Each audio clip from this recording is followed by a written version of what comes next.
નમસ્કાર, BN news ગુજરાતીના digital platform પર આપનું સ્વાગત છે। હું આપની સાથે આપનો મિત્ર ભાવિન પાટણવાડિયા। દર્શક મિત્રો, આપણે સૌ જાણીએ છીએ કે સમગ્ર ગુજરાતમાં અત્યારે ભારેથી અતિ ભારે વરસાદની આગાહી છે। ઘણા બધા વિસ્તારોમાં, ઘણા બધા જિલ્લા, તાલુકા, ગામડાઓમાં ભારે વરસાદ પણ વરસ્યો છે। વરસાદને લઈને સમગ્ર વિસ્તારમાં પાણી ભરાવાના પણ દ્રશ્યો આપણે બીએન ન્યૂઝ ગુજરાતી પર જોયા છે। ત્યારે અત્યારે એક ઘટના બની છે પાદરા તાલુકાના ડભાસા ગામે। પાદરા તાલુકાના ડભાસા ગામે પાટણવાડિયા ફળિયામાં કહી શકાય કે એક વર્ષો જૂનું લીમડાનું વૃક્ષ જે હતું તે ધરાશાયી થયું છે। વર્ષો જૂનું લીમડાનું વૃક્ષ કે જે ભાતીજી ખત્રી મહારાજનું મંદિર છે, ખત્રી મહારાજના મંદિરમાં આવેલું લીમડાનું ઝાડ આશરે ઘણા વર્ષોનું જૂનું છે। એ વર્ષો જૂનું ઝાડ હાલ એક તરફથી ધરાશાયી થયું છે ને, જેને લઈને ઘણા ઘરોમાં નુકસાન પણ થવા પામ્યું છે। આજુબાજુમાં અંદાજે 3 જેટલા ઘરોમાં ઝાડના કારણે, લીમડાના વૃક્ષના કારણે નુકસાન થયું છે।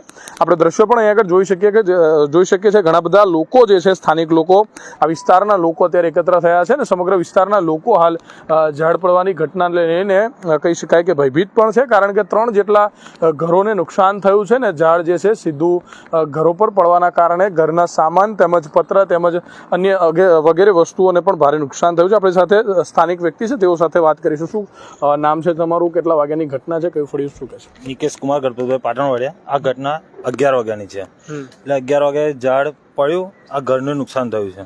કેટલા ઘરોને નુકસાન થયું? 3 ઘરોને નુકસાન થયું છે। બીજું અમારી કઈ સહાય નહીં, ખાલી ઘરવાળાને જે મળતું હોય મળવું જોઈએ, સરકારની સહાય। કઈ રીતે બનાવ બન્યો? એની જાતે જ કુદરતી એ છે, એની જાતે વરસાદના કારણે પાણી ભરાતે પડી ગયું એના કારણે જ છે। બીજું મોટું વૃક્ષ છે, કેટલા વર્ષો જૂનું? ખાસું જૂનું, તો 500-600 વર્ષ 500-600 વર્ષ જૂનું। હા, કોઈ વ્યક્તિનું નુકસાન થયું? 600 વર્ષ કોઈ વ્યક્તિ કોઈ નહીં મૂકતું, ઘરને નુકસાન। કેટલા લોકો હતા? ઘરમાં 3 લોકો હતા। એક છોકરો ઊંઘતો હતો, નાઇટમાં નોકરી જઈને આવેલો, ઊંઘતો હતો, પણ કઈ જાય ને એ સાઈડ પર ઊંઘતો હતો એટલે બચી ગયો છે। મમ્મી પપ્પા બહાર હતા ને હા, બે ઘર એના પોતાના બે ઘર તૂટી ગયા છે। એક જ માલિકના 2 ઘર તૂટી ગયા છે। બંને ઘર તૂટી ગયા? ઘરમાં કેટલું નુકસાન, શું લાગે, શું સામાન્ય નુકસાન? બધું જ ટોટલી ઘરમાં નુકસાન જ થયું છે। સામાન, ઘરનો સામાન બધું ટોટલી બધું ચોપટ જ થઈ ગયું। વૃક્ષ હટાવવાની કોઈ કામગીરી શરૂ કરવામાં આવી છે કે ના, વૃક્ષ હટાવવાની કામગીરી શરૂ કરવાની કીધી છે। તલાટી અમને આવીને જોઈ જશે, પછી સરપંચ આવી કીધું છે કે કરે। તલાટી આવે નથી? ના, તલાટી હજુ આવ્યા। કેટલા વાગ્યાનો બનાવ છે? 11 વાગ્યાનો બનાવ છે, હજુ સુધી તલાટી નથી આવ્યા? હા, 3 વાગે ફોન કર્યો ખરો? બધું જાણ બી કરી દીધી, આવીએ છે એવું કીધું છે લોકો। શું નામ તમારું? વસંત કુમાર ગોરધનભાઈ પાટણવાડિયા। આ ફળિયામાં? હા, ફરિયામાં ખત્રી મારા ફરિયામાં। આટલા કલાકથી હજુ સુધી કોઈ કામગીરી કરવામાં નથી આવી? શું છે જણાવ્યું છે? તે લોકોએ કઈ કીધું? ફોન બધે કરી દીધા છે, હજુ ફોન કર્યા છે તે પ્રકારની વાત છે। આપણે જોઈ શકીએ છીએ જે પ્રકારે દ્રશ્યો અહીં આગળ।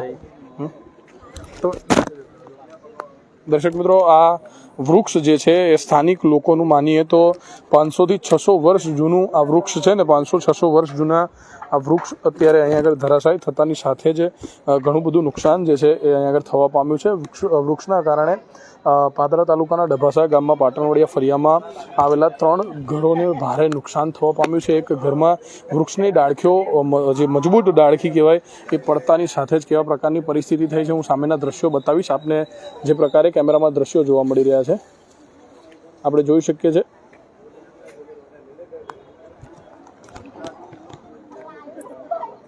દર્શક મિત્રો, વૃક્ષ પડવાના કારણે 3 જેટલા ઘરોને નુકસાન થયું છે। આર્થિક પણ નુકસાન ઘણું છે અને કહી શકાય કે 600 વર્ષ જૂનું વૃક્ષ પણ એક તરફથી ધરાશાયી થતાની સાથે જ સમગ્ર વિસ્તારમાં હાલ કહી શકાય કે જે પરિસ્થિતિ છે, જે પરિસ્થિતિનું નિર્માણ થયું છે તે પણ આપણે દ્રશ્યોમાં જોઈ શકીએ છીએ। અન્ય બીજા ઘરમાં પણ જે વૃક્ષ ધરાશાયી થયું છે, જેને લઈને નુકસાન જે થયું છે, આપણે ઘરની અંદર કેવા પ્રકારની પરિસ્થિતિ છે તે પણ આપણે જોઈ રહ્યા છે। ઘરના અંદરનો સામાન પણ કેટલોક તૂટી જવા પામ્યો છે। જે છત હોય છે, જે પતરા હોય છે તે પણ તૂટી ગયા છે ને ઘણું બધું નુકસાન જે છે એ થયું છે। નજીક ઘણા સ્થાનિક લોકો છે, તેઓ સાથે પણ આપણે વાત કરીશું, ચર્ચા કરવાનો પ્રયત્ન કરીશું। જે પ્રકારે આપણે દ્રશ્યો જોઈ રહ્યા છીએ અત્યારે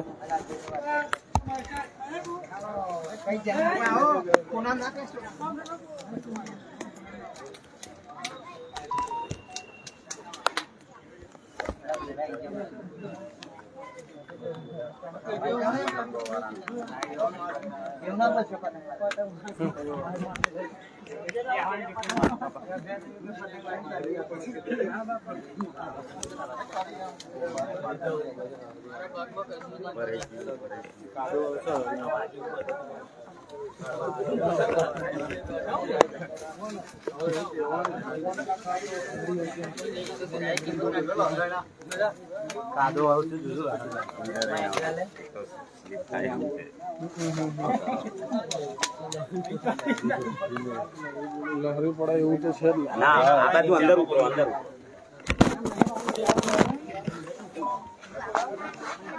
દર્શક મિત્રો, આપણે જે પ્રકારે જોઈ રહ્યા છે, આ સમગ્ર વિસ્તાર કે જ્યાં રહેણાંક વિસ્તાર છે, ઘરો છે, ત્યાં વૃક્ષ પડવાના કારણે હાલ ભારે નુકસાન પણ થયું છે. તે પ્રકારની ભીતિ પણ હતી. અત્યારે આપણે જે રીતે જોઈ રહ્યા છે, આ ઘર તમારું છે? કેવી રીતે બનાવ બને, શું કહેશો? હું તો નેટમાં નોકરી જઈને આવ્યો હતો. લીમડો પડે મેં દબાઈ જતો. કેટલા વાગ્યાનો બનાવ છે? 11 વાગ્યાનો. સવારે 11 વાગ્યા બનાવ બન્યો હતો. બે બંધો આવીને મને કાઢ્યો. આ ઘરમાં હતા તમે? આ જ ઘરમાં હું તો તે દબાઈ જતો. લીમડો પડ્યો. કેવી રીતે બનાવ બન્યો, કઈ ખ્યાલ છે તમને? મેં તો ઊંઘી ગયેલો, મને તો કંઈ આદત નહીં. કેટલું નુકસાન થયું છે? બધું તૂટી ગયું. હવે નુકસાન તો ઘણું થયું. ઘર આખું તૂટી ગયું છે? બે ઘર તૂટી ગયા. દિવાલોને પણ નુકસાન છે? દિવાલ પણ નુકસાન, બધું નુકસાન છે. આટલા જાણકારી આપી છે ખરી તમે? જાણકારી આલી છે. કોને આપી છે? તલાટી ના, પણ તલાટી હજુ આવ્યા નથી. શું કીધું તલાટીએ? આવીએ છે એવું કીધું. ફોટા બોટા પાડી છે, અમે નિરીક્ષણ કરીએ છીએ અને અમારે હાલ રિપોર્ટ બનાવવો પડશે એવું કીધું છે. કેટલા વાગ્યાનું તમે કીધું છે તલાટીએ? 11 વાગે સરપંચ આવીને ગયા છે, સભ્ય આવ્યા છે અને તલાટી એવું કીધું છે કે અમે હાલ અમારે નિરીક્ષણ કરવું પડશે. નિરીક્ષણ કરવા આવ્યા નથી. ના, ટૂંકમાં સરકારના પ્રતિનિધિ જે છે, સરકારના કર્મચારી જે છે, તેઓને અત્યારે ઘટના સ્થળ પર બોલાવવામાં આવી રહ્યા છે. તલાટી કે મંત્રી અત્યારે તેઓ કહી શકાય કે પંચકાશ અહીંયા આગળ કરવાનું હોય ત્યારે આપણી સાથે અહીંયા સ્થાનિક સભ્ય પણ છે, તેઓ સાથે પણ ચર્ચા કરીશું. શું કહેશો આ સમગ્ર બનાવમાં? તલાટી કે મંત્રીને જાણ કરવામાં આવી છે? આજ રોજ સવારે 7 વાગે વરસાદ ઘણો ભારે હોવાથી લગભગ 11 વાગ્યાની અંદર આ લીમડો ધરાશાય થયો. જેવો ધરાશાય થયો એવો મેં પંચાયતના તલાટી સાહેબને જાણ કરી, તેમજ સરપંચને જાણ કરી અને મેં અન્ય ભાવિનભાઈ પાટણવાડિયાને મેં અન્ય રીતે મેં મારા જે વિડીયો કર્યા હતા અને જે લેખિતમાં આપવાનું હતું એ મેં લેખિતમાં આપી અને મેં મારું ફરજ બજાવી છે. કારણ કે હું તો આ વોર્ડનો સભ્ય છું અને સભ્ય તરીકે મારે આગળ ચકાસણી કરવાની જરૂરી છે. તલાટી કે મંત્રી શું જવાબ આપ્યો? તલાટી મંત્રી આવી રહ્યા છે. એ વરસાદને લીધે એ થોડા અટકી ગયા છે, એ આવી જ રહ્યા છે. ઝાડ હટાવવાની કામગીરી પંચાયત કરશે કે કઈ રીતે કરવામાં આવશે?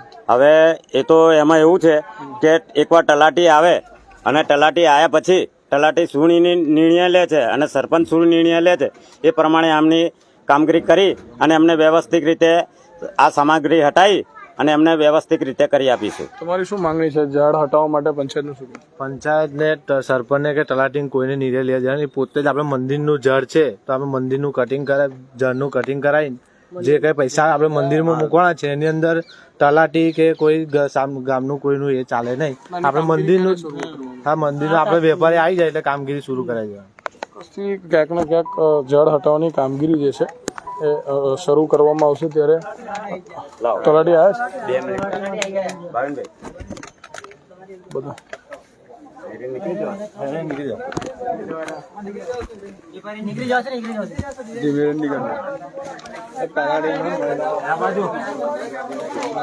તલાટી નાખીને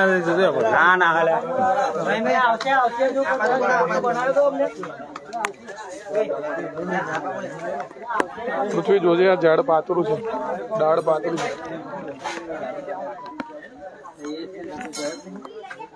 તું જઈ શકે ભાઈ, અહીંથી મારથી ન જાય.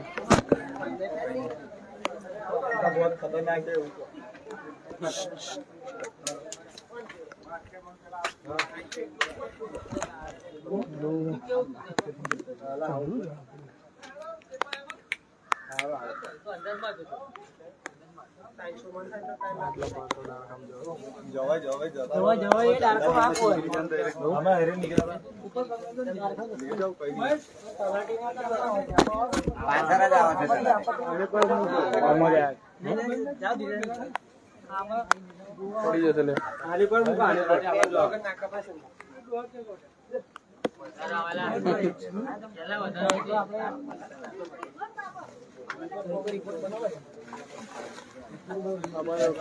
પૂછ્યું આપો તો.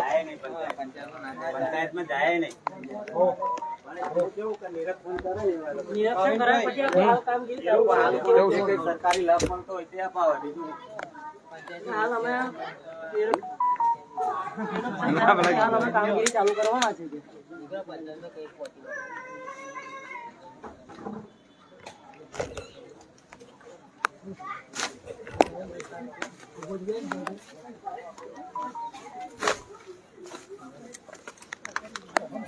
પાદરા તાલુકાના ડભાસા ગામમાં આવેલા પાટણવાડિયા ફળિયામાં સવારે વરસાદના કારણે વર્ષો જૂનું વૃક્ષ જે છે એ ધરાશાયી થવાના કારણે 3 જેટલા ઘરોને નુકસાન થયું છે, જેમાં એક ઘરમાં 3 લોકો અંદર ઘરમાં પણ હતા, પરંતુ સદનસીબે કોઈ પણ વ્યક્તિને જાનહાનિ નથી થઈ, પરંતુ 3 ઘરોને કહી શકાય કે હાલ ભારે નુકસાન થવા પામ્યું છે ને જેને લઈને હાલ તંત્ર દ્વારા તપાસ કરવામાં આવી રહી છે, પંચકાસ કરવામાં આવશે. તેમજ ડભાસા ગ્રામ પંચાયતના તલાટી મંત્રી પણ અત્યારે આવી રહ્યા છે ને તેઓ પણ આગળની કાર્યવાહી કરશે તેવી વાત છે. ત્યારે મહત્વની બાબત છે કે ક્યાર સુધીમાં કેટલા સમયમાં વૃક્ષ પણ હટેડવામાં આવે છે ને નુકસાન થયેલા લોકોને પણ કોઈ પણ પ્રકારની સહાય ચૂકવવામાં આવે છે કે નહીં તે પણ એક જોવાનું